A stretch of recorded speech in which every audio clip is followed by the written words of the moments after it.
Entonces, cuando yo requiero esta resistencia a alta temperatura, obviamente en herramientas de corte. Recuerden que yo estoy también en algunos equipos que necesito temperatura, pero fíjese que aquí el cromo, el molibdeno y el tungsteno son, digamos, los elementos que me van a conferir esta estabilidad de ferrita. Y entonces, si nosotros vemos, por ejemplo, los aceros para herramientas, aceros para alta temperatura, siempre van a tener estos elementos de aleación. ¿Listo? Resistencia a la corrosión, ya es claro, obviamente el cromo, ¿sí? El molibdeno también me incrementa. Entre más tenga, quiere decir que más incrementa, ¿sí?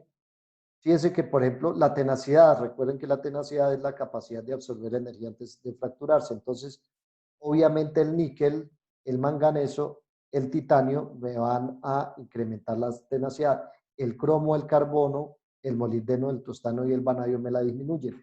¿Y por qué? Miremos esto acá, ¿sí? Estabilizadores ay, no está de la austenita.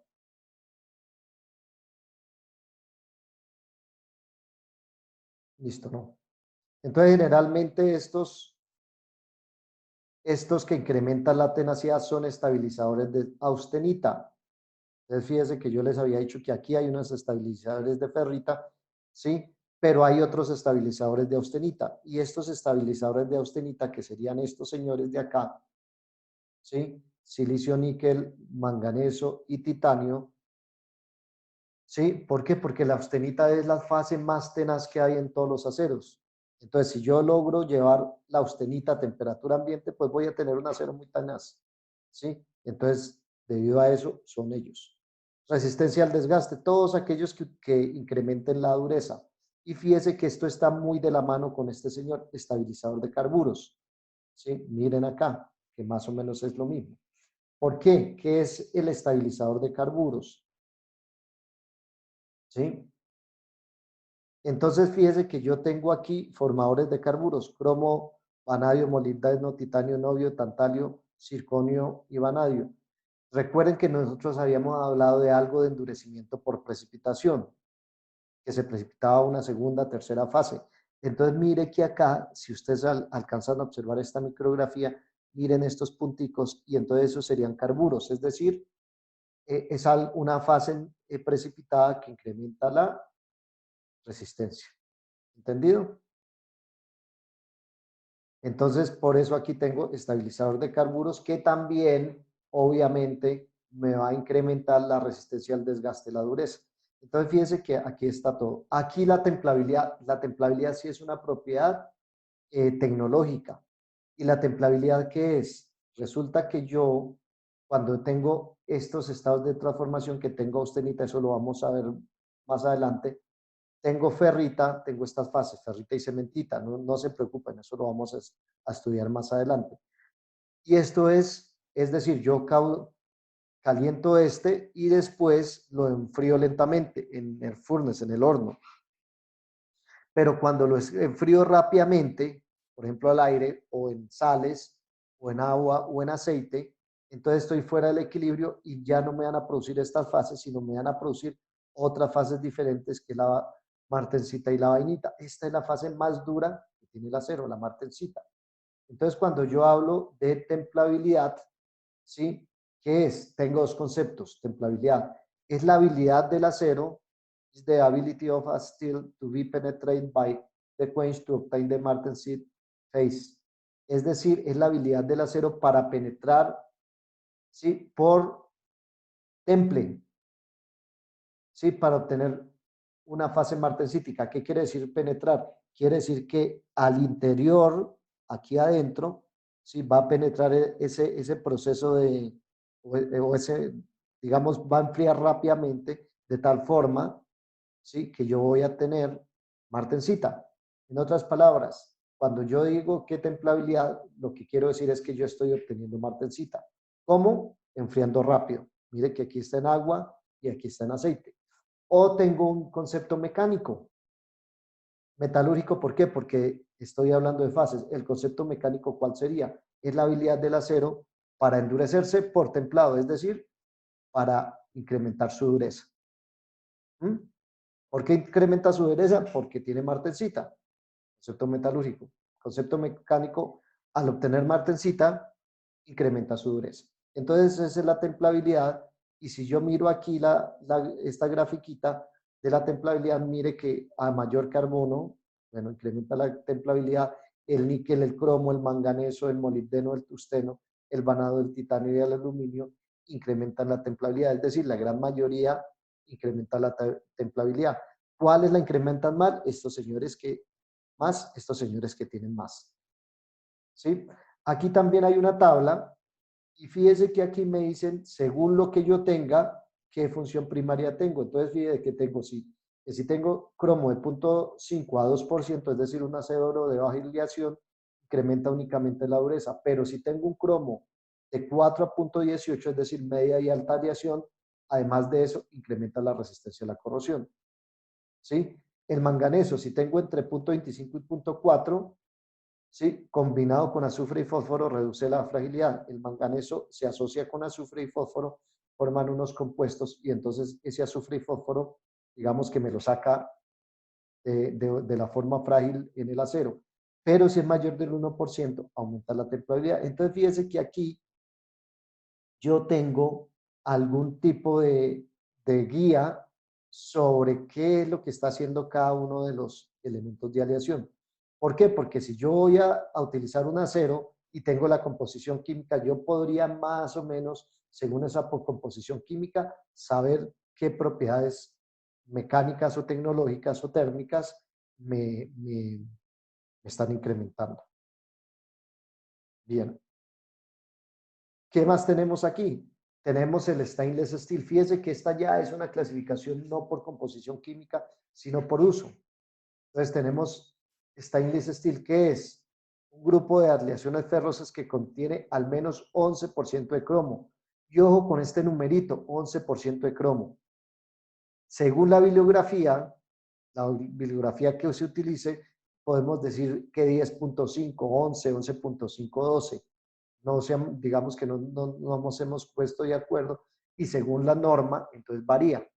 La verdad es que tiene que tener más del 10.5 generalmente. Entonces puede ser 11, 12% y provee extraordinaria resistencia a la corrosión. ¿Dónde lo utilizamos? Fíjense, en toda la parte de industria de alimentos, como yo necesito que no se me contaminen los productos, es decir, que la leche no se dañe, entonces yo utilizo acero inoxidable. Entonces, todas las tuberías, todas las válvulas, ¿sí? Todos los vessels, los recipientes, todo eso está hecho en aceros inoxidables. Y miren acá que yo puedo ver estos son los tubing, si ven los delgaditos, ¿sí? Para control, y estos serían las pipe para transporte. En uso quirúrgico, entonces todo lo que utilizan los médicos, obviamente es de acero inoxidable, y obviamente también en otro tipo de usos, ¿sí? En rodamientos, en componentes y accesorios. Este acero inoxidable se clasifica en estos 5 grupos. Tenemos el stainless steel ferrítico. ¿Qué quiere decir ferrítico? Y mire que los nombres se van a llamar según la estructura, según la fase que yo tenga.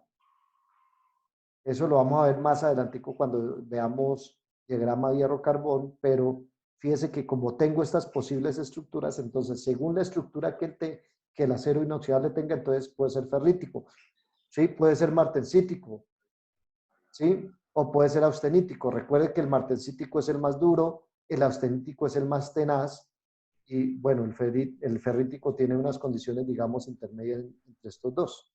¿Mm? Entonces, fíjese que si yo necesito un acero de alta dureza, que sea inoxidable, pues voy por el martensítico.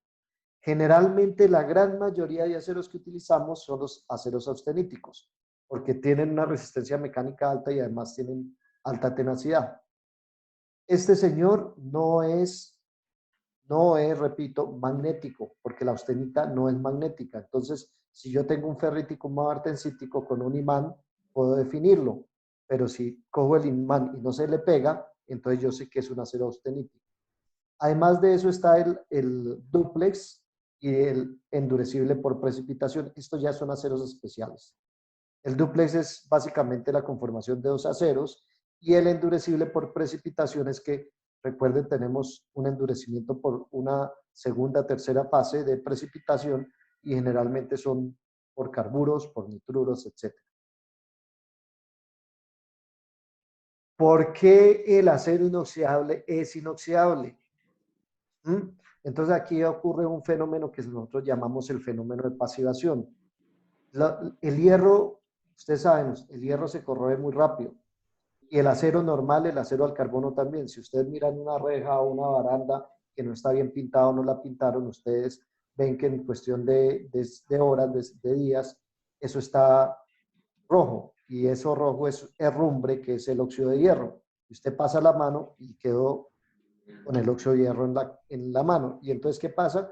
A medida que se va cayendo eso, digamos que el espesor del material va perdiendo y obviamente recuerden que las propiedades mecánicas van a depender del área y entonces a menor área, pues las propiedades mecánicas van a ser menores. Ese es el problema de la corrosión. ¿Sí? Sin embargo, ¿qué pasa con el acero inoxidable? Este no es que no se oxide, lo que pasa es que él tiene un fenómeno que se llama pasivación. ¿Y qué es lo que pasa? Con la presencia del oxígeno, reacciona con el cromo cuando tiene más del 10.5% de cromo y este cromo hace una capa protectiva de óxido de cromo. Y esta capa protectiva es tan, digamos, es impermeable al oxígeno, es decir, no puede penetrar el oxígeno aquí, entonces no se va a corroer, pero además de eso, tiene una adherencia muy fuerte a esto, entonces tampoco se va a caer. No pasa como en el acero normalito, que de pronto tengo una capa de óxido, pero esa no es no protege. ¿Por qué? Porque se cae muy fácilmente. Entonces, digamos que como no puede penetrar el oxígeno, entonces no puede seguir oxidando hacia adentro del material y además de eso, como está bien pegada, pues no se va a caer nunca. ¿Sí? Y entonces, cuando hablamos de la protección a la corrosión del acero y de la gran mayoría de aleaciones, no estamos hablando que no se oxiden, no. Estamos hablando que ellos se oxidan, pero al oxidarse forman una capa de pasivación. Entonces, ¿qué pasa cuando, fíjese, aquí tengo la capa de pasivación, el chromium oxide layer, tengo el oxígeno y no puede penetrar. Yo le hago un corte en el maquinado, ¿sí? Y entonces ese oxígeno rápidamente va a reaccionar con este, digamos, acero del nuevo que hay que tiene cromo y va a hacer rápidamente nuevo esa capa y entonces vuelve y se protege para la corrosión. Obviamente, según el medio, esta capa va a ser más fuerte o no va a ser más fuerte. En otras palabras, los aceros inoxidables son resistentes a la corrosión, como todos los materiales, a ciertos medios, la gran mayoría de medios. Sin embargo, hay unos medios que van a corroer, es decir, van a destruir esta capa. ¿Qué problema tenemos con los aceros inoxidables? Que tengo una temperatura de oxidación y una temperatura donde se precipitan los carburos. Entonces, los aceros inoxidables por ahí entre 350 y 550 grados no son muy buenos. ¿Sí? Entonces, si usted va a utilizar un acero inoxidable entre esa temperatura, es mejor que seleccione otro material porque ese acero inoxidable se va a dañar por oxidación. Mire, cuando yo veo estos tonos azules, rojizos, quiere decir que se ha oxidado el acero inoxidable y entonces se ha fragilizado. O cuando yo veo estos tonos así, ¿sí? También es oxidación y se precipitan los carburos, entonces se fragiliza. Entonces, las propiedades mecánicas con que usted diseñó el componente ya no van a ser porque ya el material cambió. Hubo una precipitación de carburos, se endureció el material, se disminuyó la tenacidad y entonces las propiedades mecánicas cambiaron. Entonces, la temperatura de oxidación va a depender mucho del acero inoxidable que sea, más o menos está entre 350 y 550 grados. Para unos va a ser 400, para otros va a ser 450, para otros van a ser 500, pero en el rango, porque recuerden que tenemos aceros austeníticos, ferríticos, martensíticos, endurecibles por precipitación, y entonces dependiendo del tipo de acero, las temperaturas van a cambiar. Lo que sí es cierto es que este material, es decir, el acero inoxidable, es susceptible a ese tipo de oxidación, ¿sí? A esas temperaturas. Entonces, son un rango donde ustedes no van a poder utilizar el acero. ¿Cuál es el rango? Ah, bueno, cuando usted esté seleccionando el material, tiene que verificar ese rango según el tipo de acero inoxidable que sea. Ahora bien, como precipitan los carburos, entonces se va a fragilizar. También esto se conoce como fragilidad al azul. Digamos en términos de taller, cuando pasa esto decimos el acero tiene una fragilidad al azul. ¿Por qué? Porque como es de color azul, entonces digamos que en campo se ha llamado eso. Realmente lo que pasa es que con esta oxidación, con esta temperatura, se precipitaron los carbides, o sea, los carburos de cromo internamente, y entonces elevaron la dureza y fragilizaron el material. Entonces, fíjese que aquí tenemos, por ejemplo, en una soldadura, cuando yo hago una soldadura, tengo una variación de temperaturas, obviamente 25 grados, temperatura ambiente hasta que se funde el material y vuelve muy bajo, y entonces este cromo empieza a precipitar. Sí, fíjese que esta es la precipitación de carburos, aquí está.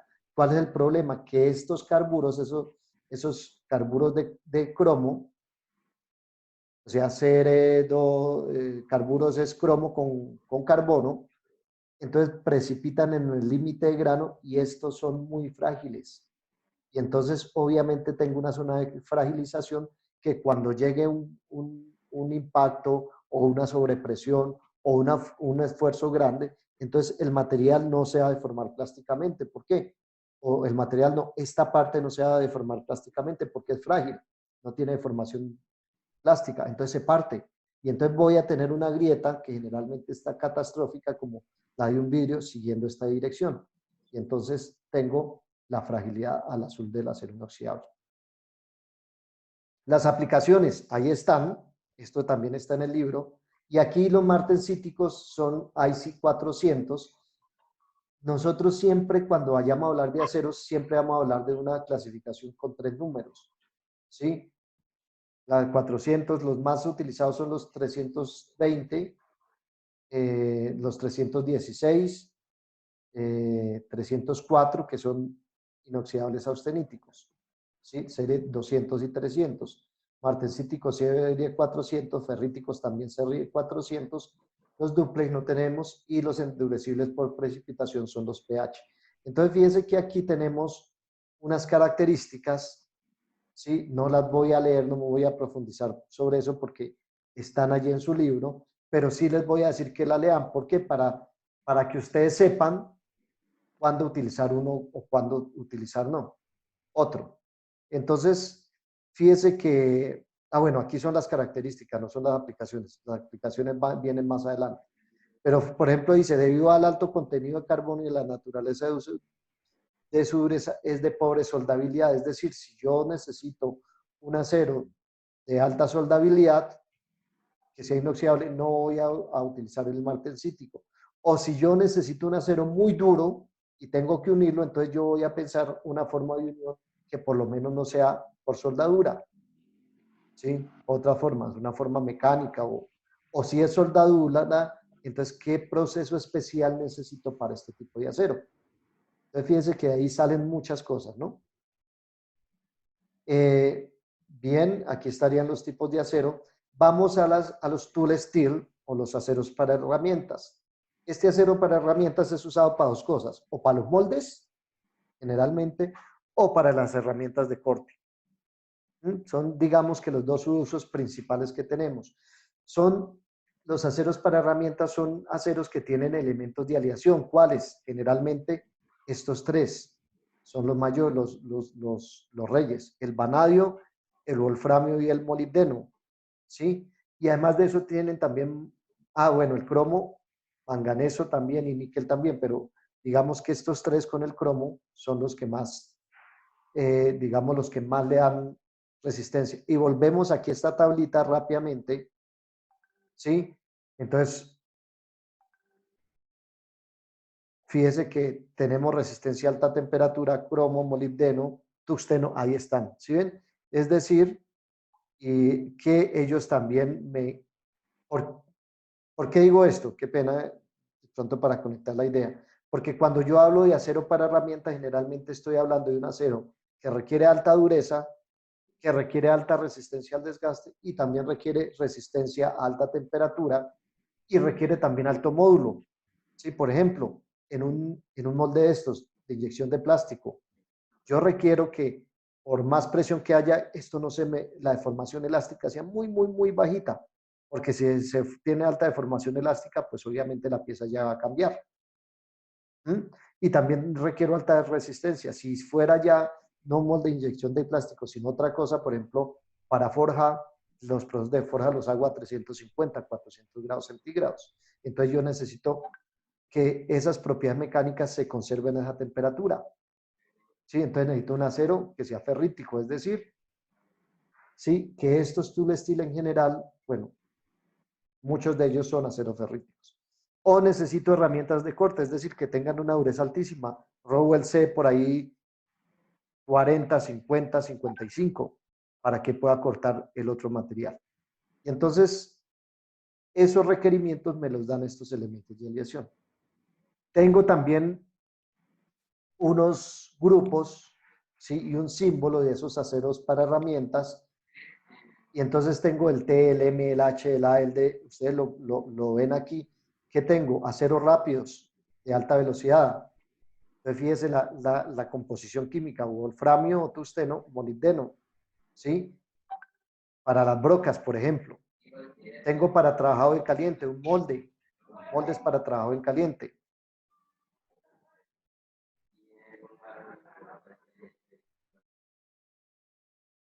¿Sí? Tengo para trabajado en frío. ¿Sí? Es decir, trabajo en caliente, por ejemplo, yo estoy haciendo una forja, es decir, una deformación de una lámina a una forma, entonces esa forma, el molde tiene esa forma, pero esa lámina viene en caliente, 350, 400 grados. Entonces esto es trabajo en caliente. Trabajo en frío es la misma lámina, pero ya no la estoy haciendo a 400 grados, sino la estoy haciendo a 200, 100, 50 grados centígrados. Entonces eso es lo que se llama trabajo en frío. Y obviamente aquí hay unas subclasificaciones: resistencia al impacto, propósitos específicos para moldes y templables en agua. Entonces, fíjense que aquí tenemos también un universo grande. Prácticamente, Tool Steel podría ser otra materia de selección de aceros para herramientas y ahí hay también mucha cosa que cortar. Simplemente nosotros estamos dando aquí una introducción para ubicarnos en, pues, en los materiales. ¿Listo? Y aquí finalmente vamos a ver algunas aplicaciones. Entonces, fíjese que aquí tenemos los usos para la clasificación ICSI. Entonces, aquí tenemos los más normal, los más comunes: 1020, 1045, 4140, 4320. Y entonces, fíjese que aquí yo podría ver unas aplicaciones. Laminado y trefilado. Trefilado es para hacer eh, cables, ¿sí? Piezas de exigencia media como bases de matriz de soporte, engranajes, falanges, pernos de anclaje. Ahí falta una N. Muestre a ver qué más hay aquí: piñones, pasadores, pernos, industria aeronáutica, engranajes, transmisores, turbinas. Esto, aceros para cementación. La cementación es un tipo de tratamiento térmico donde la intención es incrementarle el carbono superficialmente, ¿sí? Es decir, yo no sé si ustedes cuando han ido a comprar brocas, les ofrecen unas brocas negritas.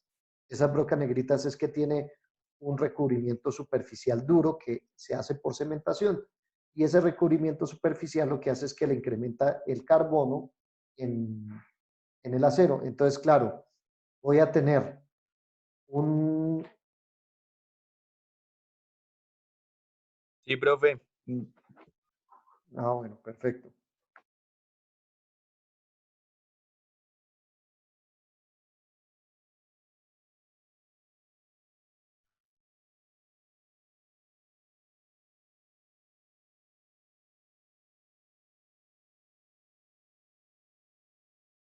Entonces, cuando yo digo aquí que el material... ¿Están viendo la pantalla de Some Application? No, profe, No, Paint. profe. Espere un momentico.